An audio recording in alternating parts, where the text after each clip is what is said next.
Morning.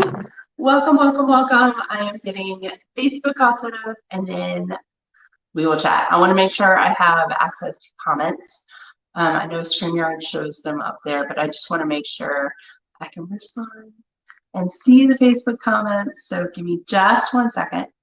For those of you joining us as a replay, this is where we're going to talk about food restrictions and whether you actually need to do them and if they're lifelong and what's the real deal.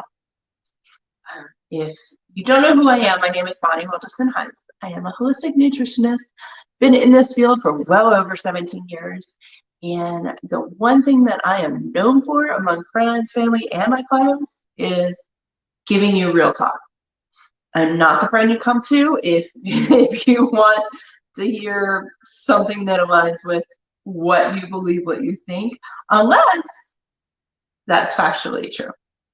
I am actually that person that you come to when you want honesty and truth and reality. You can handle it. And we all know there are times that we simply cannot handle truth and reality. This isn't the place to come. You come here for truth and you come here for reality. All right, so all set up. I'm ready. You ready? All right. Now, as usual, have my notes so that my ADHD self can stay on track. This is actually one of the topics that I talk to clients a lot about, especially when we're first getting started, because 9 times out of 10, the way that I start with clients is someone who's gone to the doctor's office, and as they're walking out, the doctor says, or nurse, whoever, says, here's your list of foods. You need to give these up because of this diagnosis or this or this or this. And it can be because of sensitivities and allergy tests. A lot of times, though, when you're coming to talk to me, it's because you've been diagnosed with some sort of an autoimmune condition or dysfunction. And conventional science definitely says that you have to give up at minimum the top 8 inflammatory foods. How true is that? Have you thought about that? Like we follow all of these diet trends and we look at things and say, okay, well, this is what we have to do and this is what we have to do. And in reality, is that really true? That's what we're going to talk about today. So let's start just with what happens when you come to work with a health coach or a nutritionist from holistic science. I work in holistic natural science. I believe in functional nutrition. I believe in functional exercise and physical activity and functional lives. I believe that my role and the role of people like me is to help you implement and integrate healthier choices so that whatever you're dealing with is easier to deal with. And it's a little bit more of a instinctive subconscious process to eat, to live, to be active, etc. Right? When, oh, there we go. When you are coming out of that doctor's office at first, and you've got this piece of paper, it is very overwhelming. Let me just say that. Very, very, very overwhelming. And I have had more conversations with people who are in tears than I care to count. It's part of the reason I'm doing what I'm doing, because I got tired of the tears, and not tired in the sense that I'm tired of hearing the crying. I'm tired of the reason for the crying. There's no reason we should go there anymore. So let me first start with how we go about our programming. And now for everybody, it's a little bit different. There are 2 different pathways. One is somebody who has opted not to do lab testing for sensitivity. The other is somebody who has. Now, if you have opted out for sensitivities, I have you look at a food bug for 3 to 5 days. We look at reactions, we look at responses in your body, we look at what's happening in your body, and we see if we can identify anything that is making itself apparent. If we can, those are the first foods that come out, and it's a process of removing those foods for 21 days. Dairy is 23, and incorporating them slowly back in, so that as you eat these foods, you're able to see what your response is, okay? If you have done testing, we have a list, and we go through a list of the top rated. Now with the testing I like, the one that I really like is Check My Body Health. Their top of the line is really not that expensive, especially if you can get it on sale, and right now they're up and coming, so it's almost constantly on sale. They test 900 different markers. Sound overwhelming? In the 63-page report that I received, and if anybody would like to see my report, I'm happy to share that. What I might do is pop on here one day and do a recording where we go through just the pages that I use, how I use it, and why I use it the way that I do. Because you may be just like me, where you like to do things on your own, and that can be really helpful. So out of that 63-page report that I have, there are 3 pages that I use. And these 3 pages have lists of foods. Now I think there's like 4 or 5 columns, and next to each one is a red, yellow, or green dot. Red means it's got to go now. Yellow means there might be an issue here, and green is we saw nothing. When you look at your red and your yellows, there are 3 different ways that those can manifest themselves inside your body. One is, yes, a true sensitivity. The second is a sensitivity only because you are also eating X food, and because of X food, your body isn't able to metabolize and digest the food in question as well as easy, okay? There may not even be an issue. You may not have an issue with that food, but it is presenting itself because of your consumption of that food with this food, okay? And I would love to tell you guys that there is an overriding majority that this food shouldn't combine with this food, blah, blah, blah. Every single person I have ever worked with has been different. So there's no majority. This is all bioindividuality, and we will get into what that is in just a little bit. The third way is that there isn't really a sensitivity, but for whatever reason, your body has decided that it needs to ramp up a response and state that it is a sensitivity, react and respond as though it's a sensitivity, even though it is not. How do you correct all of those? Elimination. However, before you scream and run for the hills and say, no, she's going to tell me to get rid of all my foods and it's going to be torture, and hell no, I am out. Peace. See ya. Before you do that, I am not talking about a full elimination diet. When I work with people, we go slow and steady, and here's why. If you are diagnosed with a chronic illness, an autoimmune dysfunction, or you're fighting sensitivities and allergies that are unknown, doing something as drastic as going straight into the AIP, which if you don't know what that is, it's autoimmune protocol. Going straight into that can throw your body into shock. Trauma in our body is not always an injury or, you know, a severe loss or surgery or anything like that. It's not always that component.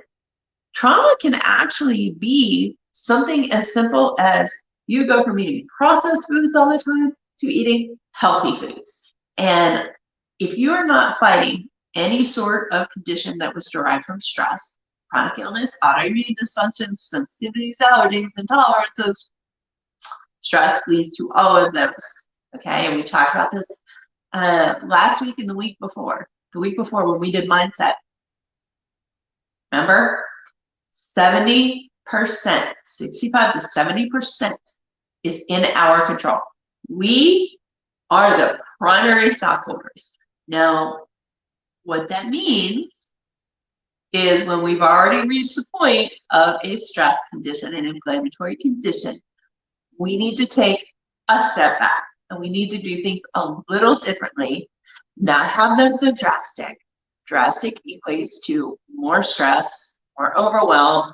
It's really not necessary because in a lot of times, or a lot of cases, we can take those lists of foods, those red, yellow, and green. We can identify the things that you look at and go, oh, wait, yeah, you know, I did respond poorly here, here, and here when I had that, so we should get rid of that first.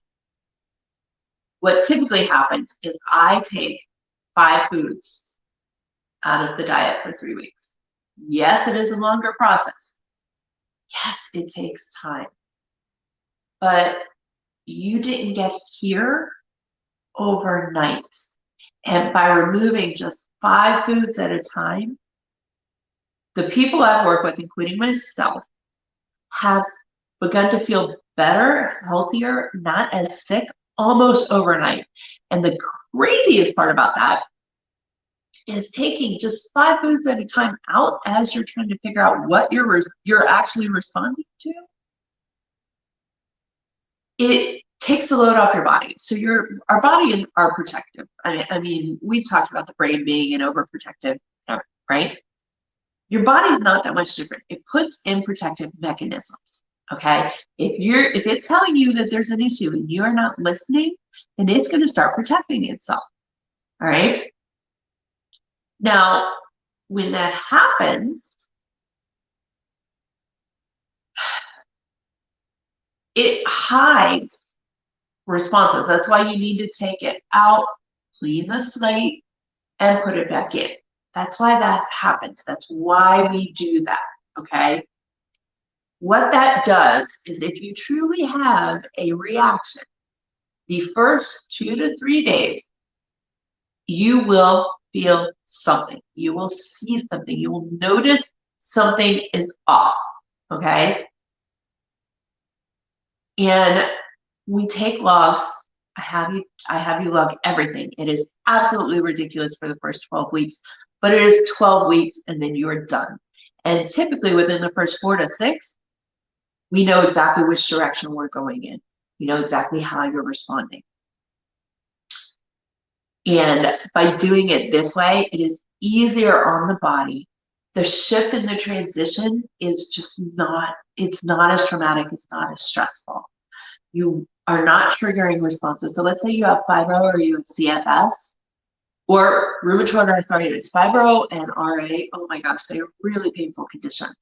If you trigger a response by doing something too drastic, now it doesn't matter if that food's in your diet or not, because your body's just trying to get back to balance. It's trying to recover from the triggered response. So going slow, you might be listening to me right now and saying, yeah, but going slow, that's going to take so much time and da-da-da-da-da. Yes, but you have 2 options when you're fighting and attempting to manage and restore homeostasis and health in the case of autoimmune or chronic ailments. In those situations, you're fighting an inflammatory condition. Your body is already inflamed and is already not happy with you. So when you go drastic, when you go directly from 0 to AIP, for instance, or 0 to Whole30, you are going to have a few weeks where your body is going to be triggered and it's going to respond. Now, autonomy states that you have the option. You don't have to go slow. You can pull out that Band-Aid, go quick, deal with it for the few weeks it's going to be painful and uncomfortable, and go full force. And in some situations, that is the best path. in those cases, my role, my job is to make it as easy and seamless as possible to be your sounding board and to give you guidance when your brain is trying to deal with the trauma and can't think anymore. My job is to make it as easy as possible, regardless of what you choose. Okay. Now, I'm hitting on diet here, right? I'm talking 0 to AIP, 0 to Whole30. The majority of America still eats the standard American diet, the Western diet. Processed foods, refined carbs, more animal products than we actually need, and it can digest and metabolize properly. Okay. When you're looking at diet, you're looking at trying to figure out what foods are going to trigger you and what foods aren't. You need to look at how you're eating, because that can actually play a much bigger role than anything. If you're eating more processed foods, for instance, and refined foods, than you are whole foods, balanced diet, your body could actually be responding to the processed ingredients inside the food that you're eating, not the actual food. So, for instance, I've had a multitude of clients. They go to the grocery store, they don't buy organic produce, and I'm not saying you have to, hear me out. They go to the store, they buy regular produce, conventional off the shelves, come home, cook it, eat it. It's fresh. It should be healthy, right? It shouldn't trigger a reaction because it didn't show up. They respond to those foods. They get sick, they have acne, they get stuffy, their eyes water, stomach cramps, gasiness, all the symptoms. Pops up with a couple of them. And now they're sitting there going, but I don't understand. It didn't show up on my report. I got rid of these foods and started eating these foods, got rid of the process and started eating this, and now I'm still responding. Because whatever they put on the produce, or whatever they put in the seed to grow the produce, or on the soil to grow the produce, triggers a response because it is a similar ingredient molecularly to the processed refined ingredients on the other processed foods you were eating. The fast food, the frozen products, and I don't mean frozen vegetables and stuff like that. I'm talking about the prepared foods, okay, the frozen prepared foods, especially the cheap ones. If they're cheap, there's a reason. Now, you can tell when this happens because you go off processed foods and you get organic, right? It doesn't have all the processed ingredients, it doesn't have the preservatives that grow into it, none of that. Get them organic and you have it and you don't have a reaction. That means that your report saying that you're responding to these ingredients wasn't wrong. The one thing I like about Check My Body Health is it actually goes and looks at the processed ingredients in your diet. There is a page for it. I'll have to take pictures and show you guys. But there is a page, and mine showed up as just one page, thankfully. But it shows what preservatives are in your diet, which preservatives you respond to, and respond negatively to. If you don't respond to it, or there's positive reaction, it doesn't show up on this report as a problem. It shows heavy metals, things like that, which can also be in processed foods and grown into organic conventional foods. Over the years, seeds have gotten pesticides put into them, growth hormones, et cetera, right? So now here we are with this food system that can be really problematic. And it's one of those things that you need to look at from a realistic perspective, okay? Be realistic with yourself.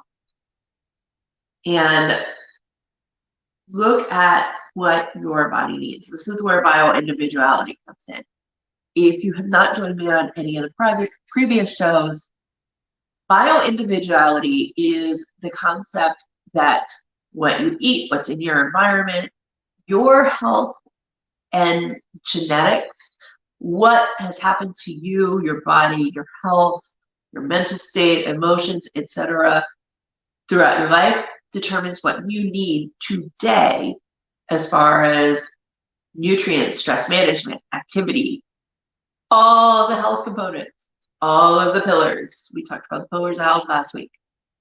Bioindividuality states that you are a unicorn. We are all unicorns. What I need does not automatically dictate what you need. It's why there's so many different diet plans and thought processes out there. I am one of the people that believe you need to listen to your diet or listen to your body, okay? And this is not 100% intuitive eating. I've had several comments where people pop in and they're like, intuitive eating. Yes and no. Intuitive eating states that what your body says is how it dictates what you respond. Listening to your body and understanding the signals means that when you hear intuitively that you need sugar or you need coffee or you need red meat, you know what that actually means. Overprotective mama up in their brain, you guys, is going to tell you you need red meat if you need iron. If you react, like I do, to beef, you can't eat beef.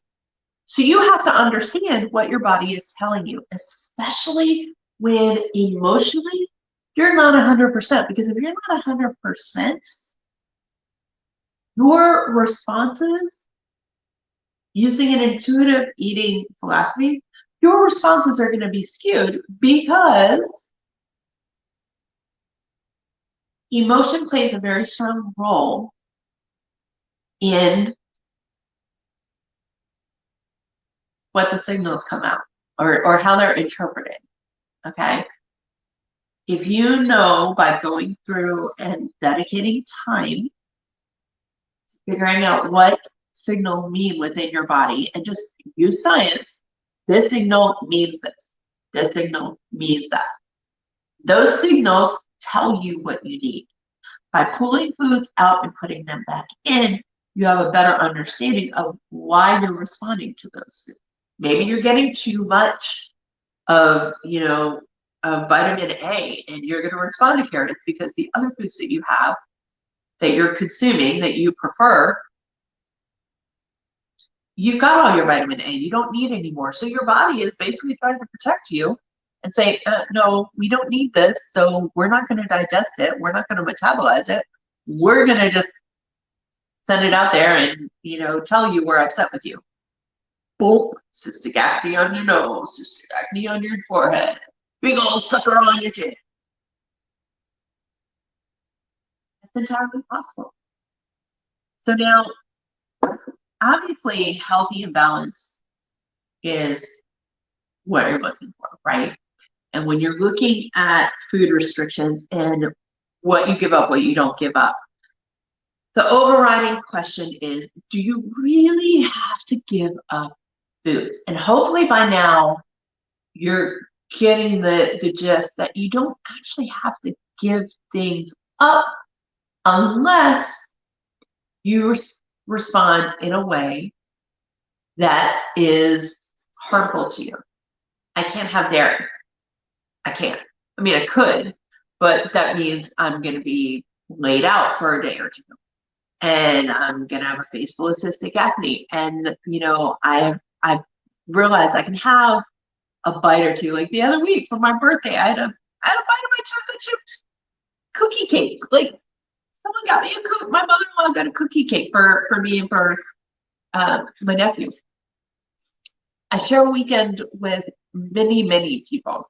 And we had a celebration for grandpa, whose birthday was on that Monday. And he got the big old monster cake, and oh, it's so cool, you guys. But we got a cookie cake.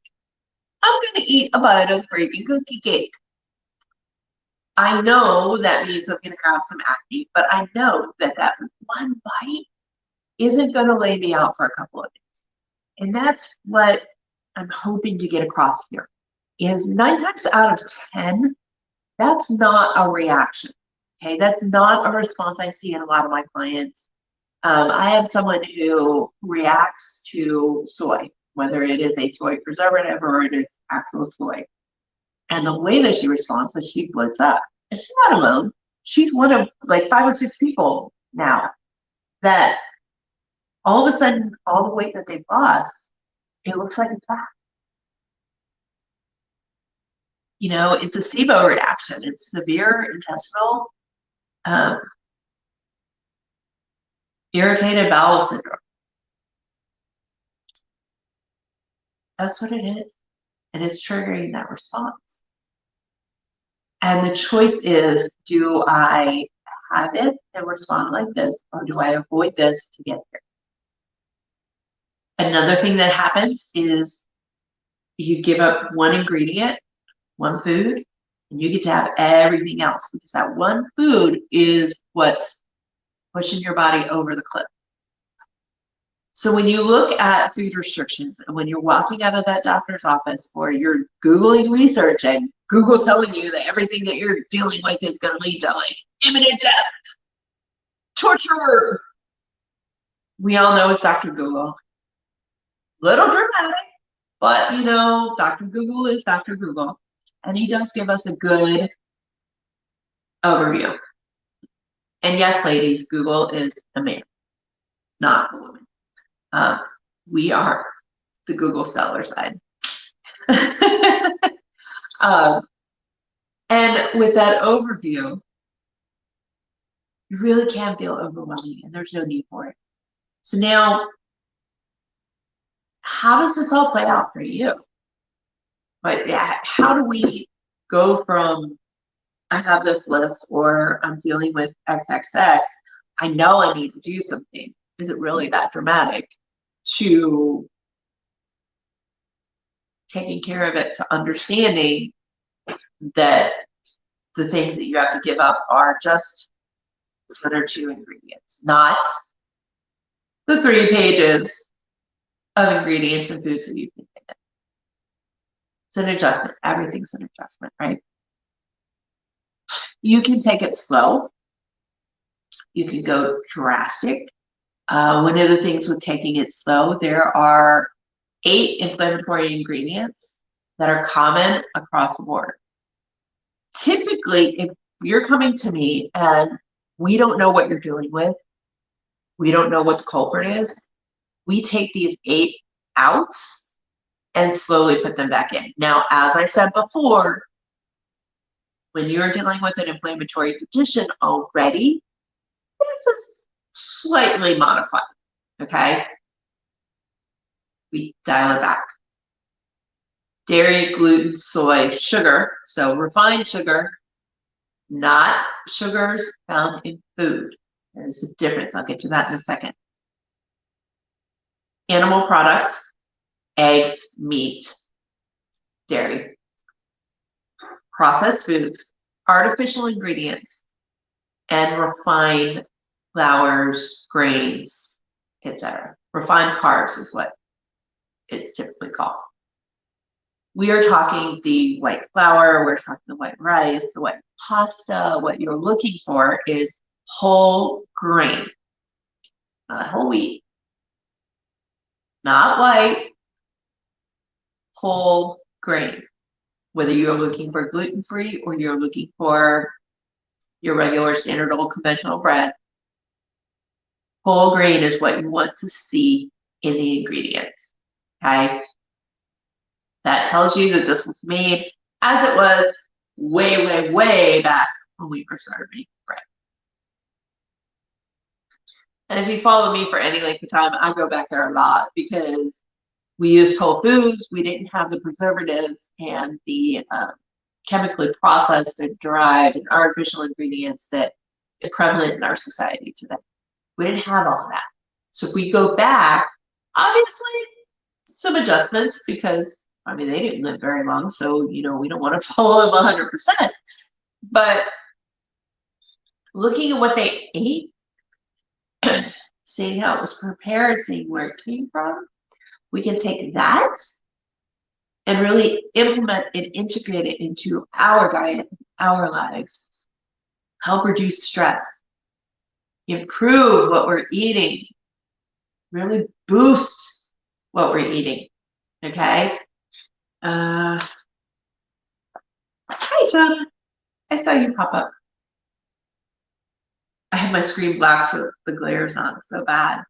Now, with these 8 inflammatory foods, these are the ones that they have found that are common across the board, meaning more than 50% of patients, okay? Scientific studies have found that these are the foods that are the most inflammatory because of ingredients, because of how they are derived, because how they're grown, how they're produced, how they end up on our table. Now, with these inflammatory foods, you want to make sure that if you're doing this on your own and you're finding any sort of inflammatory condition already, take it back, minimize it. Now, the three top, dairy, gluten, and soy. Okay, those are the ones that typically, if you pull them out and you don't see a reaction, one of those is the culprit. As I said before, dairy needs to be pulled out for 23 days. It gets into your system, the molecules are rolling around. Those suckers take 23 days to come out of fat cells, to go from a dairy product into just a plain old fat cell without any dairy products whatsoever. All right.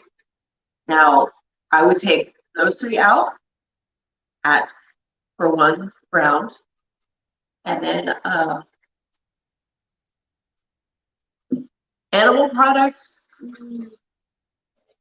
If you're an omnivore and you eat meat, poultry, fish, etc.,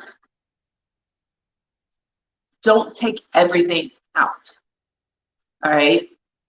Going from an omnivore diet to a vegan diet can be really overwhelming and challenging, because the 2 number 1 things that I see when someone goes vegan, you're not eating enough calories throughout the day, and the foods that you're eating do not provide you enough protein, carbohydrates, or fats. They don't provide that balance. You're missing proteins.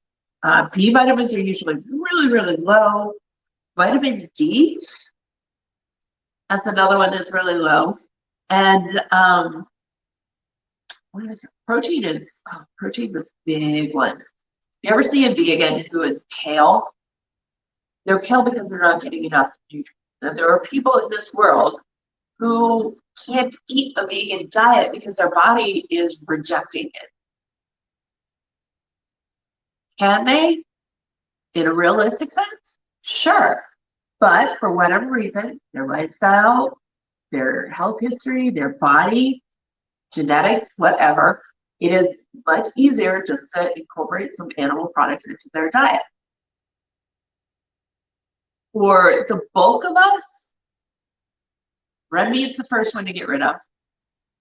Then poultry, so you keep the fish, right? A lot of times with elimination diets, we do recommend, if you're going to go that route and you like fish, just go have some fish and make it a pescatarian diet while you're on the cleansing portion, the detailed cleansing. And that kind of leads us to our next topic, is detoxification, cleansing, and elimination.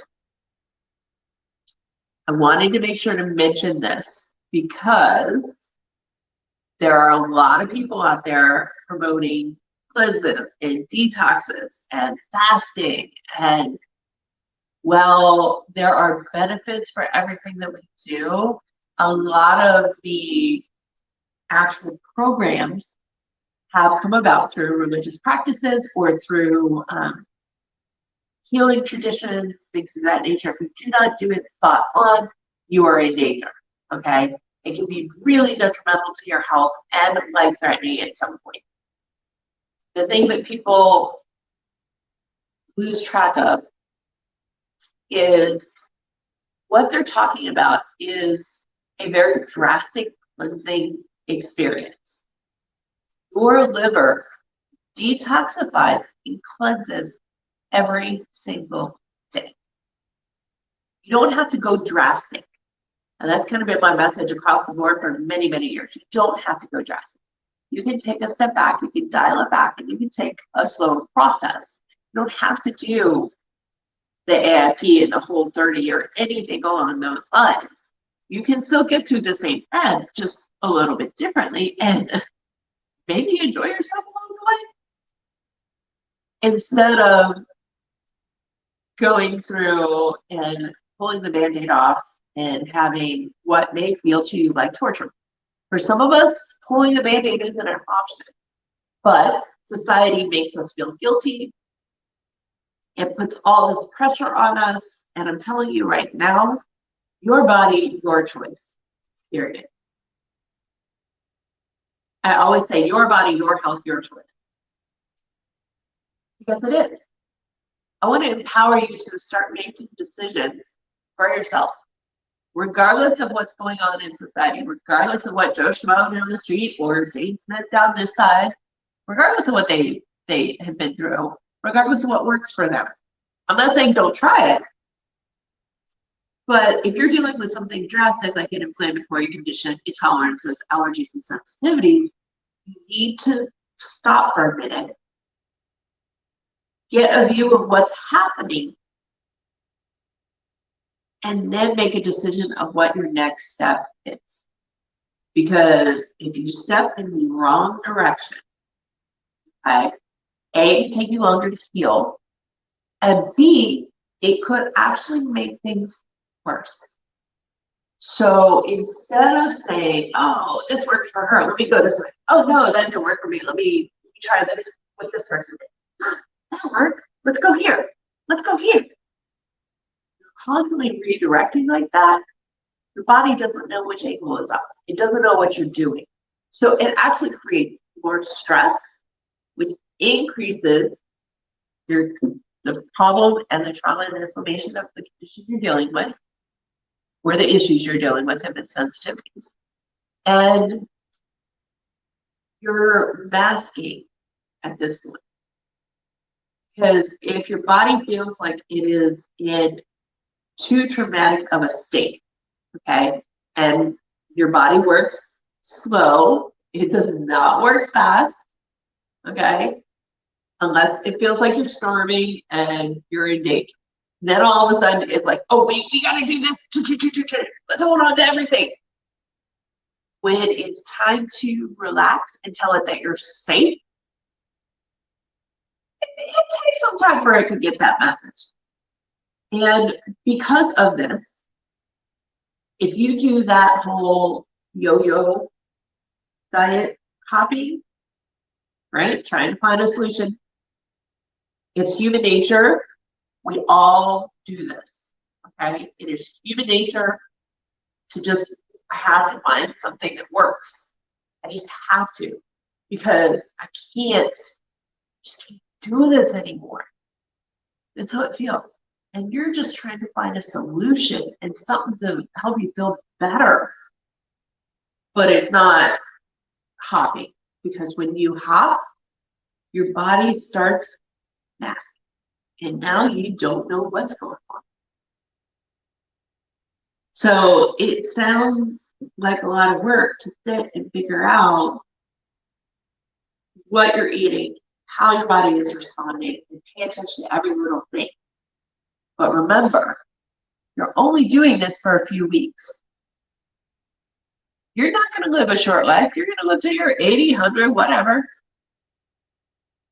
So take that time and figure it out, because ultimately, that whole commonality of, oh my God, you have to give up this, and this, and this, and you can't ever eat it again. Not the case. It is not the case. There are ways to figure out what you're responding to. And a lot of times, because, like we talked about in the beginning, because you ate this, your body feels like it's too close to this. And that is triggering inflammation. And once you clean the slate, you come back to neutral. I always call it a refresh. We're resetting your body, refreshing those signals. We are coming back to neutral. And from neutral, we are going to figure out what your body's really responding to. That means that a lot of those foods that you're having issues with, you're not really having issues because of that food. You're having issues because of other reasons. Preservatives on it or in it because, you know, it's a combination of this versus this. Your body feels like it had too much of it, so it just starts storing. It triggers a response. Or your body is just so inflamed, it doesn't know which end is up, and it's just responding to random food left and right. That is way more common than you think. Way more common. I have an 80-20 rule. Now, if you've been in this world for any length of time, you know the 80-20 rule is a rule that a lot of people follow across the board. I always talk hydration and plant-based diet, right? Plant-based diet effectively is 80% of your diet. It comes from plants. It comes from the earth. As you're going through and you're trying to figure out what restrictions you need or don't need and what's happening with your body,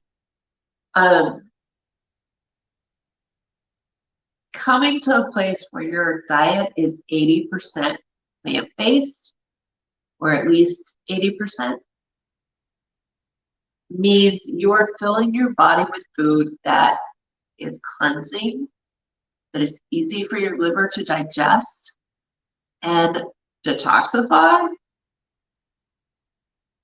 And you're fueling your body with sources of food that are highly, densely nutritious. Okay, especially if we're talking superfoods. So things like spinach, cruciferous foods, and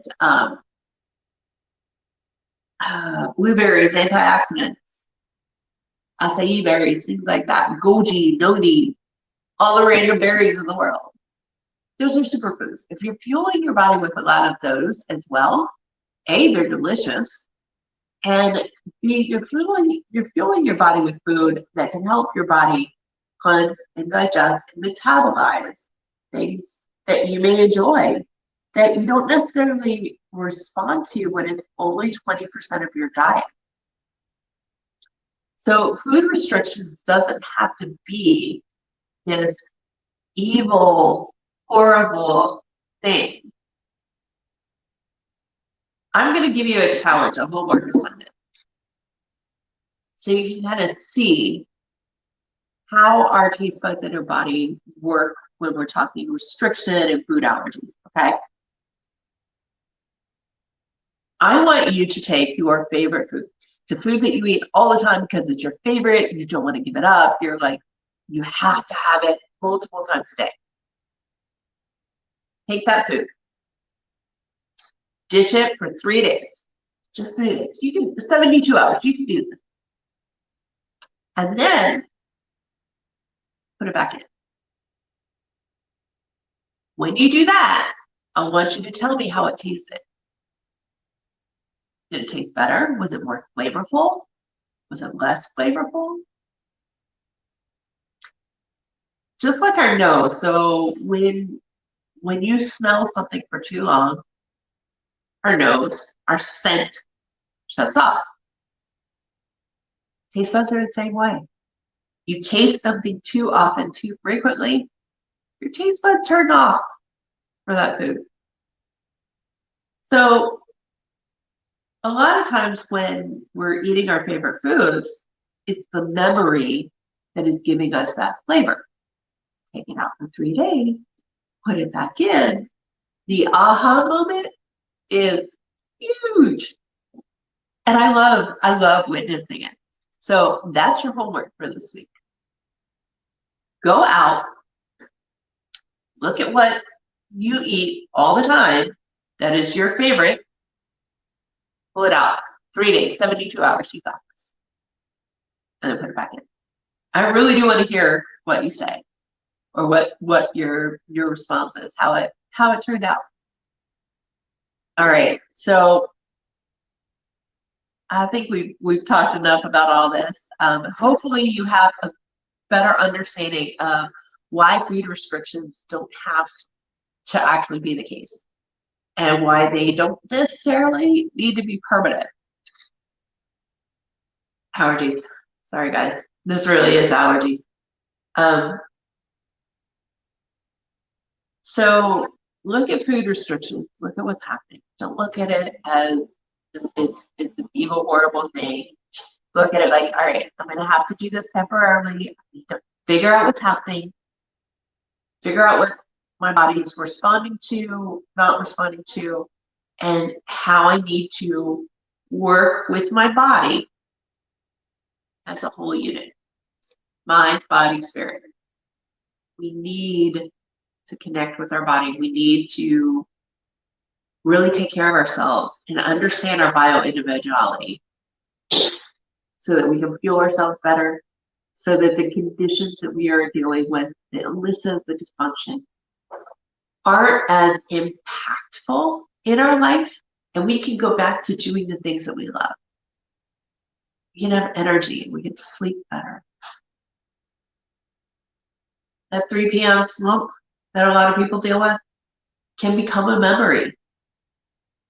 You can be active. There's so much. And you can feel full. You can feel like you are properly fueled versus I can't eat X because I will respond.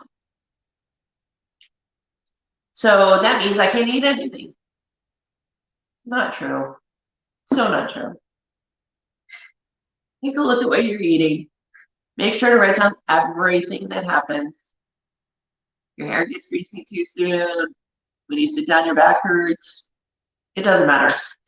You write down everything for a good 3 to 5 days, and then you look back and you look for patterns. That will tell you where to start.